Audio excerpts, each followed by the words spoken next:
Hi అండి అందరికీ welcome to my channel. ఈరోజు 6వ రోజు బాల త్రిపుర సుందరి దేవి అనమాట. అమ్మవారికి టెంపుల్కి వెళ్తున్నాము. పులిహోర ప్రసాదంగా చేస్తున్నాను. రైస్ అయితే ఉడికించేసి పెట్టేసుకున్నాను. తర్వాత చింతపండు కూడా నానబెట్టి పెట్టేసుకొని పోపు వేసుకుంటున్నాను. కడాయి పెట్టుకొని ఆయిల్ వేసుకొని హీట్ అయిన తర్వాత పోపు దినుసులు, పల్లీలు, ఎండుమిర్చి, అలాగే కరివేపాకు, పచ్చిమిర్చి చీలికలు కూడా మధ్యలోకి చీల్చుకొని ఒక 3 పచ్చిమిర్చి వేసుకుంటున్నాను. చూడండి, ఇవన్నీ మీడియం ఫ్లేమ్లో వేయించుకోవాలి మంచిగా. ఈలోపు చింతపండు కూడా గుజ్జు ప్రిపేర్ చేసి పెట్టేసుకున్నాను కొంచెం అంత వాటర్ వేసి.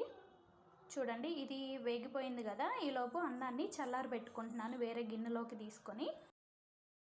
ఉండలుగా లేకుండా ఫ్యాన్ కింద పెట్టేసుకొని ఇలా ఆరబెట్టేసుకుంటున్నాను. మనం అన్నం ఉడికించేటప్పుడు ఆయిల్ వేసుకొని ఉడికిస్తే అన్నం పొడి పొడిగా వస్తుంది. తర్వాత దాన్ని ఆరబెట్టేసుకుంటున్నాను. తర్వాత ఇందులో చింతపండు గుజ్జు వేసుకొని అలాగే పసుపు, ఉప్పు కూడా వేసేసుకుంటున్నాను. ప్రసాదం కదండి, టేస్ట్ చూడడం సరిపోని వేసేసుకోవడమే. ఇలా కొంచెం దగ్గర పడే వరకు చింతపండు పులుసు అనేది దగ్గరగా వచ్చే వరకు ఉడికించుకోవాలి.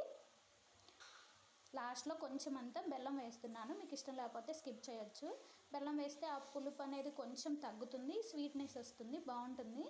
తర్వాత ఆరబెట్టుకున్న అన్నంలో ఈ మిశ్రమాన్ని వేసి కలిపేసుకోవాలి. మొత్తం ఒకేసారి వేయకండి, కొంచెం కొంచెం వేసుకొని కలిపేసుకోండి. ఇలా మొత్తానికి అన్నానికి పట్టేలాగా కలిపేసుకోవాలండి. అంతేనండి, ఎంతో రుచిగా ఉండే పులిహోర రెడీ అయిపోయినట్లే.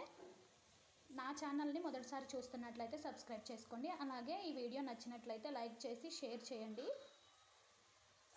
చూడండి ఎంత కలర్ఫుల్గా వచ్చిందో. పులిహోర అనేది చాలా బాగుంది. ఈ వీడియో మీకు నచ్చితే లైక్ చేయండి, షేర్ చేయండి అండ్ సబ్స్క్రైబ్ చేసుకోండి.